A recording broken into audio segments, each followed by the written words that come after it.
Sejam muito bem-vindos todos a mais essa aula. Meu nome é Francisco Neto, para quem já está fazendo o treinamento. Para quem está começando agora, está vendo só essa videoaula em algum dos nossos canais, essa é uma aula bônus que a gente decidiu colocar em um dos nossos treinamentos aí. Essa aula vai falar um pouquinho sobre revisão de redes em geral, tratando um pouquinho sobre modelo OSI, TCP/IP em geral e assim por diante, tá certo? Lembrando que essa aula vai ser só uma revisão, ela não vai abordar por completo todo o entendimento aí do modelo OSI, TCP/IP. Tanto é que se a gente fosse falar realmente, detalhar o modelo OSI e TCP, a gente teria aula aí para no mínimo umas 20 horas de detalhamento. Mas como essa aqui é só uma videoaula rápida, a gente vai tentar encurtar ao máximo isso aí, para não ficar tão cansativo, para ficar o mais simples possível, na medida que eu possa passar para vocês aquilo que realmente é necessário no uso do dia a dia, para você implementar roteamento, firewall ou qualquer outra solução aí na sua rede, tá certo? Então vamos lá. Então vamos falar um pouquinho agora sobre modelos de comunicação para iniciar essa aula, tá certo? Olha só, quando surgiu a internet, quando surgiram as primeiras comunicações em redes, ninguém imaginava que a internet se tornaria o que ela é hoje. Essa comunicação de uma empresa com a outra, de uma entidade que está aqui no Brasil, se comunicar com a empresa que está lá do outro lado do mundo, por exemplo, na época era inimaginável, não se tinha essa ideia da internet. Então o que aconteceu? Cada empresa, por exemplo, a IBM desenvolveu seu próprio modelo de comunicação interno. Os dispositivos criados pela IBM só se comunicavam com outros dispositivos da IBM. A Microsoft, por sua vez, por exemplo, tinha lá os dispositivos dela e só se comunicavam com os dispositivos da Microsoft. Então, o que aconteceu? Quando se precisava de comunicação de uma empresa com a outra, por exemplo, os dispositivos não se comunicavam. E isso trouxe vários problemas. E mais ou menos em 1970, houve-se as discussões, sobre padronização. Então, depois dessa discussão sobre padronização em geral, mais ou menos em 1983, surgiu o modelo OSI. O modelo OSI, ou Open System Interconnection, foi esse modelo criado então para ser o modelo de referência, o modelo que era para ser adotado por todas as empresas quando fossem criar dispositivos para comunicação em rede em geral, tá certo? Mas quando surgiu o modelo OSI, quando ele foi realmente terminado e que foi levado adiante aí para ser implementado, o modelo TCP/IP já tinha ganhado espaço, ele já tinha aí mais ou menos 15 anos de mercado, digamos, rodando aí na maioria dos fabricantes, tá certo? Então acabou que o modelo OSI, esse cara aqui, que foi criado para ser o modelo padrão, hoje ele é só uma referência, ele é só usado para estudo em geral, tá bom? E o que realmente é implementado no computador, no celular, qualquer outro dispositivo que utiliza comunicação aí, em geral de rede, utiliza esse modelo aqui, que é o modelo TCP/IP, tá certo? Então, modelo OSI, somente para estudo, somente para referência, modelo TCP/IP é o que realmente é aplicado na prática, no dia a dia, nos dispositivos que a gente utiliza em geral, tá certo? Só lembrando aqui que tanto o modelo OSI quanto o modelo TCP/IP são divididos em camadas, tá certo? O modelo OSI, por sua vez, tem 7 camadas e o TCP/IP tem 5 camadas. Daqui a pouquinho eu vou falar um pouquinho mais sobre essas camadas e como que funciona, para que serve cada um e assim por diante. Vamos lá, vamos entender então como que funciona esse processo de comunicação entre dois hosts. É o seguinte, imagine que o host 1 precisa se comunicar com o host 2. O host em geral pode ser um computador, pode ser uma impressora, pode ser um servidor, tá certo? Vamos imaginar que aqui é um computador se comunicando com um servidor web, por exemplo, acessar um determinado site, por exemplo. Esse host 1 em geral, quando ele abrir o navegador ali, que é o aplicativo, ele vai digitar alguma coisa. Se você, em geral, o usuário, vai digitar lá, por exemplo, hotmail.com. Ou seja, você está gerando dados. Você vai gerar esses dados, tá certo? E agora o que vai acontecer? Esses dados vão ter que descer camada por camada até chegar na última camada, que é a camada física, onde esses dados vão ser convertidos em sinais elétricos, eletromagnéticos, seja lá o que for, e então vão ser transmitidos de um lado para o outro, ou seja, aqui do host 1 até o host 2, tá certo? Quando esses dados descem camada por camada, aqui, o que vai acontecer? Eles vão ser encapsulados, ou seja, esses dados vão receber um cabeçalho, e nesse cabeçalho de cada camada, que contém as informações essenciais que você, que administra, que está criando uma rede em geral, precisa saber. Tá certo? Vamos entender um pouquinho sobre essas informações. Vamos lá. Os dados gerados pelo usuário, então, através de um aplicativo, partem aí da camada de aplicação e chega lá, por exemplo, aqui na camada de transporte, que é conhecida como camada 4, tá certo? Aqui na camada 4, eu posso ter diversos protocolos, mas os mais utilizados são TCP e UDP. E quando se trata do protocolo TCP e UDP, as informações que mais me interessam aqui da camada 4, da camada de transporte, são o quê? São as portas, tá bom? Aqui eu tenho as portas de origem e também tem a porta de destino. Daqui a pouquinho eu vou mostrar como que é colocado isso daí e para que serve essa porta de origem e porta de destino. Depois que então esses dados receberam então esse cabeçalho aqui de camada 4, camada de transporte, ele vai descer recebendo um novo cabeçalho e esse cabeçalho agora é o cabeçalho da camada de rede. E nesse cabeçalho tem duas informações também de extrema importância. Quais são elas? O IP, tá bom? Eu tenho aqui o IP de origem e também tenho o IP de destino. Então, observe que eu sempre tenho origem e destino, tá bom? Então, relembrando, aqui na camada 4 eu recebo portas, aqui na camada 3 eu recebo o endereço de IP, de origem e de destino. Os dados, então, seguem para a camada inferior, que no caso é a camada de enlace, e lá na camada de enlace, ele recebe mais uma vez, duas informações de extrema importância. Agora ele recebe o MAC address. Ele recebe o MAC de origem e recebe também o MAC address de destino. Beleza? E depois disso, esses dados aqui, então, em geral, com todos esses cabeçalhos, vão ser repassados aqui para a camada física, onde serão convertidos em sinais, ou seja, em bits, em zeros e uns. E esses sinais, sejam sinais elétricos, eletromagnéticos ou luminosos, vão ser então transmitidos de um lado para o outro até chegar no host de destino. Tá certo? Então vamos lá. Vamos entender um pouquinho agora sobre esses dados que são imputados, que são colocados aqui nesses cabeçalhos. Para que serve cada um? A gente falou então, os dados estão lá na camada 7. Vão descer aqui para a camada de transporte e aqui ele recebe as portas, não é isso? Quando se trata de protocolo TCP ou protocolo UDP, ele recebe as portas. Lembrando que alguns protocolos, alguns não, a maioria deles, só tenho dois que recebem portas, que é o do UDP e TCP.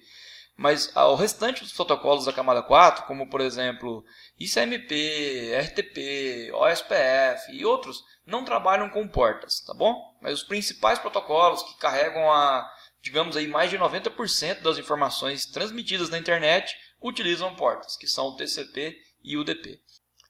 Então, aqui no nosso exemplo, eu recebi como porta de origem a porta 6423 e porta de destino a porta 80. Lembrando que aqui dentro do cabeçalho de camada 4 eu tenho outras informações, mas as principais são essas aqui, porta de origem e porta de destino. E para que serve essas informações? Imagine que essas informações das portas aqui identifiquem os aplicativos. Imagine que você está aqui no seu PC, navegando aí pelo seu navegador, utilizando, por exemplo, aqui o Facebook com o seu navegador e também está com o Skype aberto. Quando chegam os pacotes, por exemplo, aqui do Facebook, ele tem que reconhecer, tem que saber para onde que ele vai entregar. Se ele vai entregar isso aqui para o seu aplicativo que é o navegador ou para o aplicativo do Skype. E como que ele vai fazer isso? Através da porta de origem, tá bom? E para que serve a porta de destino? Basicamente para a mesma coisa, para identificar o aplicativo, só que para identificar o aplicativo que está rodando lá na máquina de destino. Imagine, por exemplo, que eu tenho um servidor e lá dentro desse servidor eu tenho, por exemplo, um servidor web, tá bom? Esse servidor web, por sua vez, está rodando na porta 80. Aí suponhamos que eu tenho também aqui nesse servidor um servidor de arquivos com FTP, que trabalha por padrão e na porta 21. Quando chegar uma requisição aqui nesse servidor, eu tenho que saber para qual aplicativo que eu vou entregar isso aqui. Se é para o aplicativo que é o servidor de web ou para o servidor FTP. E isso aí vai ser feito com base na porta de destino. Então, se eu destinei um pacote aqui para a porta 80, quando ele chegar lá na máquina de destino, ele vai saber, opa, entregue isso aqui lá para a porta 80 e na porta 80, por sua vez, está rodando um servidor web. tá certo? Tem como observar isso daí? Tem. Se você abrir, por exemplo, aqui o terminal, você pode digitar, por exemplo, o comando netstat -nb, -n para não resolver o nome, b para te mostrar o aplicativo, tá bom? Lembra de rodar o terminal como administrador. Se você não rodar como administrador aí, ele não deixa você receber a resposta desse comando. Então, ó, olha aqui o que eu tenho aqui, ó. Ele está me dizendo, por exemplo, que eu tenho uma conexão aberta aqui a partir, por exemplo, do Google Chrome, tá bom? Aqui, ó, Google Chrome. E o IP de origem é o 10.8.8.150, que é o IP da minha máquina, e a porta de origem é a porta 18025. E a porta de destino e o IP de destino, tá aqui, o IP de destino é o 54.231.13.172 e a porta de destino é a porta 80, tá bom? Então observe que tem várias conexões abertas aqui na minha máquina e eu posso observar tanto a porta de destino quanto a porta de origem. Observe que a porta de destino, pessoal, ela sempre geralmente é uma porta padrão. Por exemplo, a porta 443 é utilizada geralmente para HTTPS. A porta de destino 80 é a porta do HTTP. A porta padrão de um servidor web é a porta 21, por exemplo, tá certo? Então a porta de destino vai ser colocada de acordo com o serviço de destino que você quer acessar. E já a porta de origem, ela vai ser preenchida, digamos aí, que aleatoriamente. Você, digamos aí, que não tem controle sobre ela. Se você abrir um aplicativo, ele vai gerar com essa porta X. A próxima vez que você abrir uma nova conexão, até mesmo com esse mesmo aplicativo, ele já pode estar trabalhando em outra porta. Tá bom? Vamos lá então, a gente entendeu aqui para que servem as portas. Agora vamos entender que o nosso pacote aqui desceu para a próxima camada, né? Nosso datagrama, na verdade, desceu para a próxima camada, e aqui ele vai receber um novo cabeçalho. E nesse cabeçalho agora, ele possui o IP de origem e também o IP de destino. Lembrando que o IP de origem é o IP de quem está gerando essa solicitação, é o IP da sua máquina em geral. E o IP de destino é o IP para onde está indo essa requisição. Então, se você abriu, por exemplo, o site do Facebook, ele vai estar preenchido aqui como IP de destino, o IP lá do Facebook. Se você abriu, por exemplo, a UOL, o IP de destino vai ser o IP da UOL, tá bom? Então, na camada 3, principais informações que eu tenho é o endereço de IP. E é esse endereço de IP que vai fazer com que o pacote seja roteado pela internet, tá bom? Sem endereço de IP, o pacote não conseguiria chegar até o destino. Por isso que a gente diz que é um dos principais protocolos da internet. Aí, tanto é que o nome dele é Internet Protocol. É o protocolo IP, beleza? Depois de receber esse cabeçalho de camada 3, o datagrama agora desce para mais uma camada, que é a camada de enlace. E aqui ele recebe um novo cabeçalho. E esse cabeçalho, por sua vez, agora ele recebe os MAC address. Ele recebe aqui o MAC address de origem e também recebe o MAC address de destino. Beleza? Isso é lá na camada 2. E para que serve isso daí? O MAC address, pessoal, ele vai ser utilizado para identificar geralmente aí o próximo salto, tá bom? O MAC address é utilizado para identificar o próximo salto. Então, se eu tenho dois hosts que estão na mesma subrede, estão se comunicando aqui dentro da mesma subrede, o próximo salto vai ser o host direto. Então, por isso, o MAC address de destino aqui, ó, vai ser preenchido com o MAC address do host de destino direto. Isso se os dois hosts estiverem na mesma subrede, tá bom? Agora, se eu tenho a comunicação aqui de um host que vai se comunicar com outro que não está na mesma subrede, ou seja, tem que passar por vários roteadores ao longo do caminho, o MAC address de destino vai ser o MAC address do próximo salto, que geralmente é o roteador, tá certo? E o MAC address de origem? O MAC address de origem é bem simples. O MAC address de origem vai ser preenchido com o MAC address da interface de saída. Então, se eu tenho um host que tem 5 interfaces Ethernet, por exemplo, se ele saiu pela interface número 1, o que vai ser preenchido como MAC address de origem vai ser o MAC da interface número 1. Lembrando que cada interface tem um MAC address diferente, tá bom? Então, MAC address de origem sempre vai ser preenchido com o MAC address da interface de saída. E o MAC address de destino vai ser preenchido sempre com o MAC address do próximo salto. Beleza? Pessoal, então é isso aqui que queria mostrar para vocês nessa primeira parte. Vocês não podem aí se esquecer dessas informações. São informações de extrema relevância para quando você vai debugar um problema com firewall, com roteamento, com QoS, com a infinidade de problemas e soluções que você precisa conhecer para administrar, para criar, para gerenciar uma rede em geral. Tá certo? Aqui, só representando aqui o que tem em cada camada, né? Camada 7, camada de aplicação, eu tenho os dados. Camada 4, transporte, eu tenho as portas e assim por diante. Beleza? Só para a gente finalizar essa aula, as principais informações do datagrama, eu quero passar um pouquinho aqui para vocês, só para a gente não esquecer, só reforçar isso aqui mais uma vez.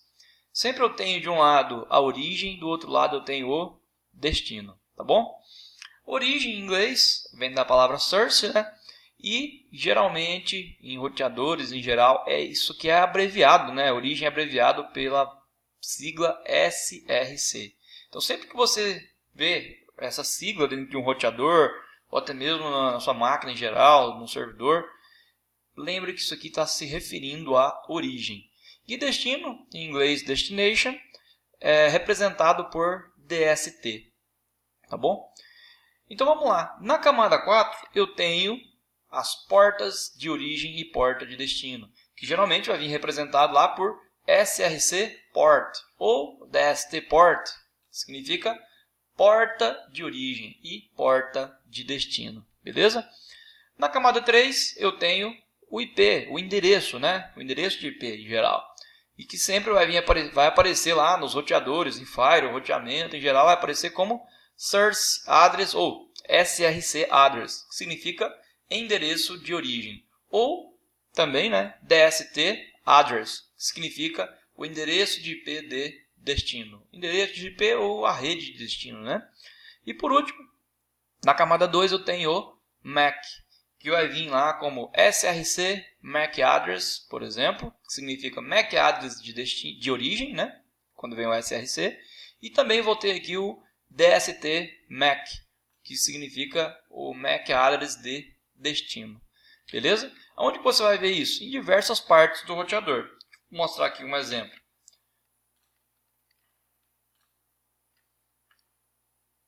Está aqui o meu roteador, olha só. Se você vier aqui, por exemplo, no firewall, deixa eu apagar essas regras aqui. Olha só, eu tenho aqui, ó, SRC Address, que é o endereço de origem, DST Address, que é o endereço de destino. Aí eu tenho, por exemplo, aqui SRC Port, que é porta de origem, DST Port, que é porta de destino, tá certo? Eu tenho, por exemplo, aqui SRC MAC Address. Então tá vendo que isso aqui é muito importante no firewall. É muito importante quando você vai criar rotas, por exemplo, você tem que criar rotas, você tem que saber o que é DST Address, o que é Source Address, por exemplo, tá certo? Quando a gente vai falar de queues, por exemplo, você tem que conhecer o que é DST Address, uma infinidade de lugares que você for trabalhar em geral aqui no RouterOS ou qualquer outro roteador, você tem que ter esse conhecimento básico aí do que é Source Address, DST Address em geral. Tá bom? Então, só voltando aqui, não se esqueçam dessas informações, está até aqui na apostila. São informações de extrema importância que você precisa saber no dia a dia. Tá bom? Na próxima parte desse treinamento, a gente vai mostrar aqui agora como fazer a captura de pacotes em geral. A gente vai fazer esse laboratório número 5 e ensinar como fazer a captura de pacotes e mostrar esses dados, né? Que a gente acabou de citar aqui. Mostrar esses dados aí em captura real mesmo, para a gente observar um pouquinho disso aí e como que se comporta. Beleza? Até a próxima aula, espero vocês lá.